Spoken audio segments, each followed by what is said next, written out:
Hello, and welcome back to another episode of It's Okay, Baby Girl.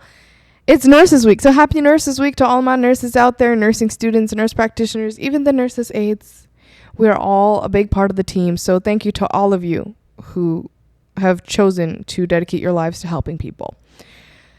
I hope you guys who are non-nurses are appreciating the nurses in your life. Send this episode to them, especially to the new grads. I think they're going to need to hear this one, so let's get into it. This week's episode is about 10 lessons I have personally learned over the last 10 months that I've been registered as a nurse. So let's get into it. Qu'est-ce que je vais te nommer? Je vais te nommer l'amour, l'amour tendre, l'amour qui chante doucement dans mon cœur, l'amour sans logique à la raison. Number 1, ask questions. It's better to be safe than sorry. You're going to be learning a lot within the first 2 years out of school.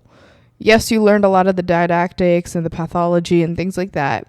However, when it comes to dealing with people and learning how to critically think on the job, that is a skill you develop as you go along as a nurse. So don't feel bad for not knowing things, but ask questions. If you're unsure of something, no problem in asking questions because it's better to be safe than sorry. Number 2, assert your boundaries. Do not do anything you're not comfortable doing. You'll save yourself, your patient, and your license. What I mean by this is there's a lot of nurses, lots of different kinds of nurses, and some of them don't necessarily follow what we're supposed to be following in terms of safety. They might draw up medications and ask you to give it. You don't need to give it. You didn't watch them do it. Don't do it. At the end of the day, the priority is safety of yourself, of your patient, of the team, and saving your license. So if you're not comfortable doing something, don't do it. Number 3, find a good support system because they're going to help you get through the hard days and rough patches. And let me tell you, there will be lots of mental toll within the first year of becoming a nurse, just for the fact that it is a very stressful job and you're learning so much and expected to make very important decisions that involve other people's lives. So of course you're going to have really hard days, or you're going to see some rough stuff depending on your department, whatever your specialty is. You might see some really bad things and you need someone to help you process that. So whether that's a therapist, you have family members, friends that you go to, your partner, just a friend group that understands what you're going through or is at least aware of the fact that you have a limited capacity and that you need support sometimes. That's what you need around you. So make sure you find that. And even there's groups out there you can meet on Facebook and things like that, of nurses out there that you can become friends with if you don't know anyone in your area. And obviously everybody feels different about becoming friends with your coworkers. It's totally up to you, but sometimes it does help because you guys kind of commiserate and you understand what each other go through because you're working together. So that could help. It's a hit or miss, but yeah, I would recommend a support system for sure. You are not dumb. That's number 4, okay? You're not dumb. You're learning so many new things. You are not dumb, and you should not feel dumb for not knowing things. If older nurses, seasoned nurses make you feel dumb, well, they once went through this process as well where they didn't know anything. And unfortunately, we have, a system of kind of hazing almost within the nursing world. When you come in, they kind of eat their young, or at least that's what they've been used to with past generations of nurses. It's becoming better now. It's just that some of them still are kind of projecting based on their own bad experience when they were new grads. So be patient with them, but just know that you're not dumb. Okay?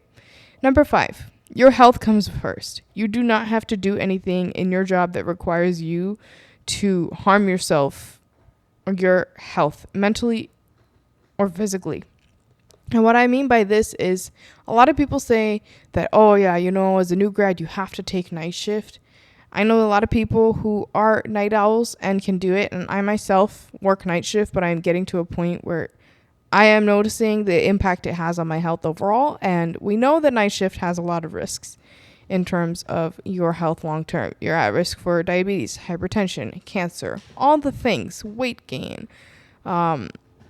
high cholesterol, all the stuff. Night shift is not great. And if you have other underlying issues, it's just going to aggravate it most likely with the lack of sleep or the lack of regular sleep. So do not feel like you have to take a night shift position if you absolutely know that that's not going to help you at all, or it's just going to add harm to your health. Now, everybody is different, not to say that we can't have night shift. Night shift is fine as long as you know yourself and you're okay with it and you have a way of catching back up on your sleep and making sure you have adequate rest. Because not only does it impact your health, but it impacts the way that you care for your patients. If you're really tired all the time and you're not getting enough rest, obviously that's going to show up at work eventually. So just be mindful of that. Number 6, you are not a bad nurse or a bad coworker if you don't want to pick up extra shifts throughout the month. You have a life and you are entitled to your own personal time. A lot of hospitals or a lot of places will ask, oh, can you pick up this shift? Can you cover this shift? Or your, coworkers, friends might ask you, hey, can you cover this shift for me? Obviously, totally up to you. But if you say no, that does not make you a bad nurse or a bad team member. You already work most likely 36 to 40 hours a week. That's a lot on your feet, okay? Doing stuff, taking care of patients. So you don't need to feel bad if you cannot pick up that extra shift, because you also have a life outside of work. You got your family, your friends, your social life, your personal things that you got to get done, your hobbies. Those are all important in making sure that you show up as a good nurse, okay? So you don't need to pick up extra shifts. I mean, if you want to, by all means, go for it. Everybody's life is different. If you enjoy working extra, that's fine. If you need to, that's fine. But if you don't need to feel like you're a bad nurse. Number 7, do not have to be everyone's personal nurse outside of work. I already talked about this in a previous episode. Girl first, nurse second. And my point being, a lot of people are going to entrust their lives into your hands, meaning like your friends, your family. They're going to feel comfortable coming to you for medical advice and for care and support, which is fine. It's nice that they trust you. And obviously, you know what you're doing. You're a licensed nurse.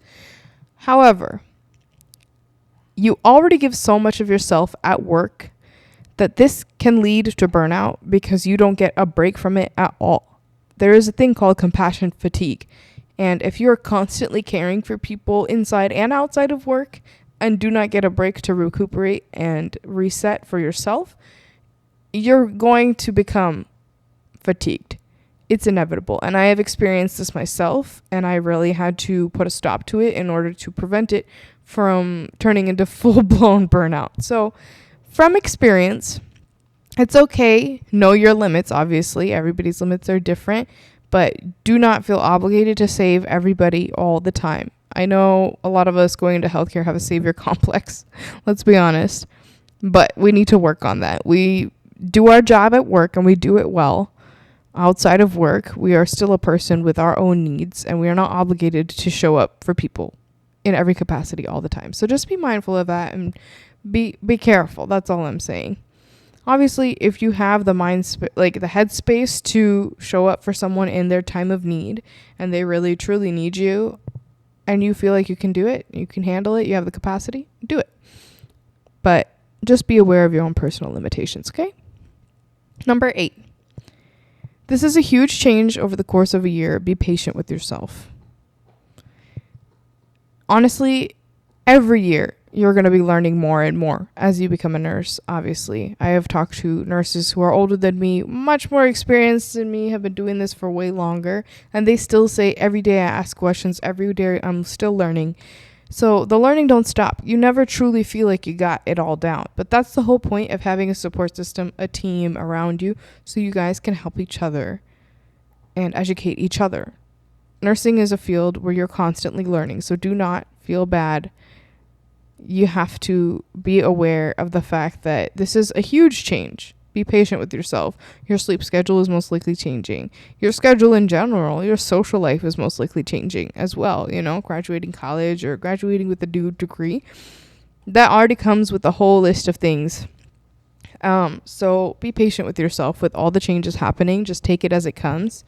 You're going to be hit with some curveballs, but that's why we have a support system to help us through it. But just be patient with yourself. Number 9, spend time doing what you love outside of work. You might be tired, I know, but trust me, you're going to thank yourself for not forgetting who you are. You are not just a nurse. You are a nurse, and you should be very proud of that and all the work that you've put into getting you this far. However, you obviously, I'm sure, have other things that you like to do, hobbies. If you like to travel, go freaking travel. Do it. For me, for example, I am a professional dancer. It is a job, but it's also a hobby of mine. So even if I'm not performing, don't have any shows lined up, I will still make it a point to just dance around my house, literally. Or go out and dance with some friends, That's just me. And obviously I've picked up podcasting, and so I've invested a lot of time into doing that as well. And trust me, there are days I do not want to pick up the microphone or plan all my posts on Instagram. However, once I do it, I feel like I tapped into a side of myself that I don't tap into when I'm at work. And that kind of helps me balance myself. So do the things you love. Even if you're tired, obviously take rest. That's the most important thing. But once you've rested, you should still make time for those things. Or make time for your social life, for your family, see your friends. I promise you, I know it's hard to plan around our weird nursing schedule, but there are apps like NurseGrid and things like that can help you kind of coordinate and stay organized with that so you can actually see people on your days off. Lastly, number 10. And I want everyone to pay very close attention to this one, because this is something I've noticed even amongst nurses. Number 10, no nursing specialty is better than the other. We all have our role, and we are all important and valuable to the system. Whether you do private duty nursing, whether you work with kids or adults, labor and delivery, ER, ICU, even if you work in aesthetics, you work in plastics, you work in surgery, you work in an outpatient clinic, you work in the legal system, you all have a role. We all are important. Okay? We're all making a difference. Just because one specialty is considered harder than the other does not make you a better nurse than someone else. It just means that your skills and personality fit what your job is asking you to do. Everybody has their strengths, and that's what's beautiful about nursing, is that it's made to include so many different kinds of people. Truly, the core of being a nurse is a compassion and love for caring for others, but that shows up in so many different ways, because there's so many ways that we can serve as a nurse. So I want everyone to remember that just because you're this kind of nurse, that kind of nurse, doesn't mean that you're better than other specialties or that some specialty is better than you. You are valuable. They are valuable. Everybody is important in the world of nursing. So with that being said, I hope this helps. I love you guys so much, and thank you for all the support. There's so many people out here, nurses and non-nurses alike, who have shown me support within my first almost year now of being a nurse. And I don't know what I would do without my support system, truly, especially my mom and some of my friends who are nurses from nursing school or people who graduated before me. I have nurse friends from all over the place, living in all the states. And they have all taught me something different. So thank you to all of you for helping me believe in myself, teaching me something new, and kind of guiding me in my journey as a nurse.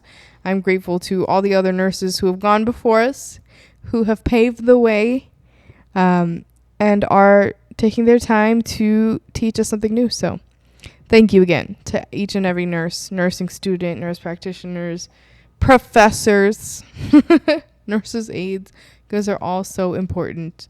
So thank you again. Much love. Happy Nurses Week. And I hope you guys enjoyed this episode. If you know a nurse or a new grad or anybody who works in the field of nursing, send this episode to them. I think they'll appreciate it. Anyways, with that being said, I must go. But I love you guys, and I hope you have an amazing week. Goodbye.